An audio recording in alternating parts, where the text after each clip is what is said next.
ایک بار پھر آپ کو خوش آمدید کہتے ہیں جی ٹی وی کے اسلام آباد اسٹوڈیوز سے خصوصی ٹرانسمیشن ہم کر رہے ہیں پاکستان کی سیاسی صورتحال کس طرح آگے بڑھے گی، بڑے بڑے چیلنجز ہیں، کتنی بڑی کابینہ ہوگی، کون سی کابینہ ہوگی جس کی کریڈیبلٹی عالمی سطح پر بھی مانی جائے اور جو اندرونی سیاسی حالات ہیں وہاں پہ بھی تنازع کھڑا نہ ہو، کیونکہ پاکستان کے سارے سیاسی بحران کی ایک ہی بنیادی وجہ ہے، وہ یہ ہے کہ الیکشنز کی کریڈیبلٹی کے اوپر کسی نہ کسی فریق کو اعتراض رہتا ہے یا ایک سے زائد فریقین اس کو دھاندلی زدہ الیکشنز کہتے رہتے ہیں۔ تو آپ بات کر رہے تھے جیلانی صاحب کی، متین صاحب آپ اپنی بات مکمل کر لیں کہ کچھ بڑی دو جماعتوں کو تو وہ قابل قبول ہیں، لیکن جو اندرونی سیاسی خلفشار ہے اس کو کیسے قابو میں کریں گے وہ؟ جی بالکل، یہ بڑا اہم نکتہ ہے آپ کا کہ جو پولیٹیکل ایکسپرٹیز ان کی جو ہے وہ نہیں ہے، اور جتنے میں ماضی میں وزیر اعظم رہے ہیں، اور اس سے پہلے اگر میاں محمد سومرو کی 2007-8 میں بطور نگران وزیر اعظم تو ان کا ایک خود پولیٹیکل بیک گراؤنڈ تھا،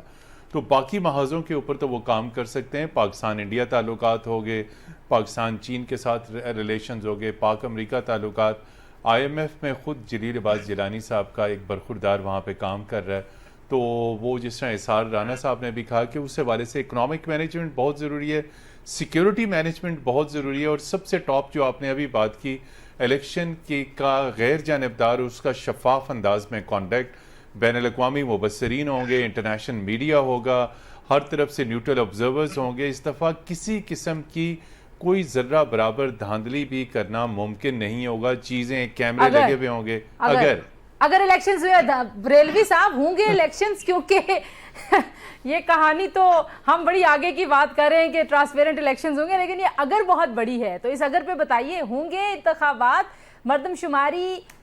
کے ایشو کے باوجود؟ میں خرم دستگیر صاحب کی کل بات سن رہی تھی، وہ کہہ رہے تھے کہ الیکشن کمیشن نے اس سال کے آغاز میں نئی حلقہ بندیوں کے حوالے سے ایک ڈرافٹ تیار کیا ہوا ہے، وہ چاہیں تو 90 روز میں ممکن ہے، 90 روز سے بیونڈ نہیں جانا چاہیے۔ تو تندیل آپ کو علم ہے کہ مئی میں مردم شماری ہو چکی تھی مکمل، اور بیورو نے ان کو نام دے دیے تھے، تو اب آپ یہ دیکھیے کہ اس میں ایک لحاظ سے بدنیتی لگتی ہے کہ مئی گزار دیا، جون گزار دیا، جولائی گزر گیا، اب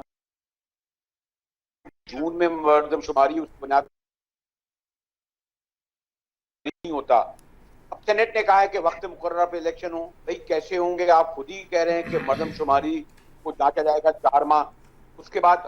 جو نئی حلقہ بندیاں ہوں گی، کہتے ہیں آئینی ترمیم، پھر جو الیکشن پروسیس ہے وہ ہے، یعنی کسی کوئی کہے گا میرا نام غلط ہے، میرے باپ کا نام غلط ہے، میرے پڑا کا غلط، نہیں وہ بولتے جو انتخابی فہرستیں چسپاں کی جائیں گی الیکشن کمیشن پاک سارے ملک میں، ان کو بھی تو چیلنج کیا جائے گا نا کہ لوگ کہیں گے میرا غلط نام آ گیا، میں تو رہتا ہوں جی گلبرگ میں، آپ نے نام دے دیا میرا ماڈل ٹاؤن میں۔ تو یہ ایک بہت پورا پروسیس ہے جو اس میں گزرنا تھا، جو کیا جا سکتا تھا۔ مجھے تو ایسا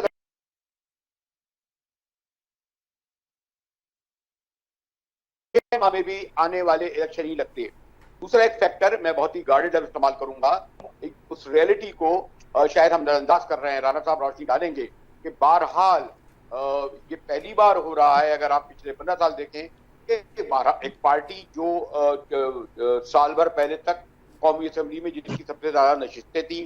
آپ کو بھی علم ہے کہ جس طرح وہ لوگ جو چھوڑ کے اور توڑ کے گئے ہیں ان کی کیا حیثیت ہے، کوئی حیثیت ہی نہیں۔ اور ویسے بھی پاکستان میں جو یہ شریف ہے تو پارٹی ہے، زرداری ہیں تو پارٹی ہے، کپتان تھے تو پارٹی ہیں، ون مین پارٹی ہوتی ہیں، اس پارٹی کو پورے پروسیس سے آپ باہر نکال کر جب کریں گے تو باہر والے بھی کیا کہیں گے، اس کی کتنی کریڈیبلٹی رہے گی، اس کی 8-10 ہزار لوگوں کا جیلوں میں ہونا ایک بڑا ایک فیکٹر شمار ہوگا۔ تو یہ چیزیں بھی آپ پیش نظر رکھیں کہ یہ بالکل معاملہ نگراں، یہ جو بیچارے پیور نان پولیٹیکل قسم کے لوگ آئیں گے کس طرح ہینڈل کریں گے، بڑے خوفناک مسائل ہیں۔ اب یہ دیکھیے گا یہ جب 3 دن کے بعد کیا ہوگا۔ میں ذرا اسار صاحب کے پاس جلدی سے چلے جاؤں، وقت کیونکہ کم ہے اس سیگمنٹ کا۔ اسار صاحب، جو بریلوی کے بڑے بڑے کوسچن مارک ہے، پوری دنیا دیکھی تو عالمی نظریں آپ کے اوپر ہیں۔ دیکھیں میں آپ کو ایک بات بتاؤں، اپنے پروگرام میں یہ میری بات یاد رکھیے گا کہ یہ ساری سیاسی جماعتوں کے ساتھ ایک پرینک ہو گیا ہے، اور یہ پرینک بڑا لمبا چلے گا، اور اگر ان کو یہ غلط فہمی ہے کہ انتخابات ہونے کے بعد ان کی کوئی سنوائی ہوگی تو ایسے کچھ نہیں ہونے والا۔ مجھے تو 2024 میں بھی انتخابات نظر نہیں آتے۔ اور دوسرا پرینک نواز شریف صاحب کے ساتھ ہو گیا ہے کہ وہ میک اپ کر کے لندن بیٹھے رہے اور رشتہ دیکھنے والے چھوٹی بہن کو اوکے کر کے چلے گئے. تو اب یہ پرینک دوسرا ہو گیا, اور یہ پرینک آپ دیکھیے گا کہ آگے چل کے مسلم لیگ نون میں ایک خاموش دراڑ کا سبب بنے گا. مریم صاحبہ غصے کے اندر پچھلے کئی مہینوں سے خاموشی اختیار کر گئی ہیں, لیکن جی وہ اپنے کافی کے مگ کو کل پروموٹ کر رہی تھی جب ملک میں ایک بہت بڑا سیاسی. اچھا جی, ایک اہم خبر بھی آ رہی ہے کہ نگراں وزیر اعلیٰ خیبر پختونخوا نے چائے پر بلا کر خیبر پختونخوا کی کابینہ سے استعفے لے لیے ہیں. ذرائع یہ خبر دے رہے ہیں کہ خیبر پختونخوا کی جو کیبنٹ ہے اس میں 23 لوگ ایسے ہیں جو مستعفی ہو گئے ہیں. خیبر پختونخوا میں کابینہ کے حوالے سے پہلے ہی وہاں پہ بڑی لڑائیاں پڑی ہوئی ہیں. گورنر کے پی کے اوپر بہت زیادہ جو ہے وہ کافی ان پہ سوالات اٹھ رہے تھے ان کی غیر جانبداری کے حوالے سے. سار رانا صاحب, یہ خبر آ رہی ہے, اس پہ بھی ذرا جلدی سے کامنٹ کر دیجئے.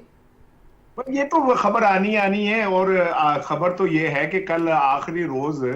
شریف فیملی نے اپنی جتنی بھی جائیدادیں تھیں وہ واگزار کرا لی ہیں. سب سے بڑی خبر جو چھپ گئی, سنگل کالم کہیں چھپی ہے, وہ یہ ہے کہ شریف فیملی نے جاتے جاتے قوم پہ ایک اور احسان کیا ہے. ریاست بچاتے ہوئے انہوں نے اپنے خاندان کی تمام جائیدادیں جو ہیں وہ واگزار کرا لی ہیں. سندھ حکومت نے اربوں روپے کے فنڈ جاری کر دیے. بات بڑی اہم ہے, میں چاہتی تھی مزید اس پہ بات کریں. اس سیگمنٹ سے ابھی ہم آپ سے اجازت لیں گے. جی, یہ جو پرینک والی بات ہے نا, وہ کہتے ہیں کیمرے کی طرف دیکھ کے ہاتھ ہلائے, ہم آپ کے ساتھ پرینک کر رہے تھے. تو اسحاق صاحب کا کہنا ہے کہ ساری سیاسی جماعتوں کے ساتھ پرینک ہو گیا ہے. ایک بریک کے بعد آپ ہماری ہیڈ لائنز سنیں گے. ہیڈ لائنز کے بعد واپس اسلام آباد اسٹوڈیوز میں اسی ٹرانسمیشن میں آپ سے ملاقات ہوگی. کچھ نئے مہمان بھی ہمارے ساتھ ہوں گے, ہمارے ساتھ رہیے.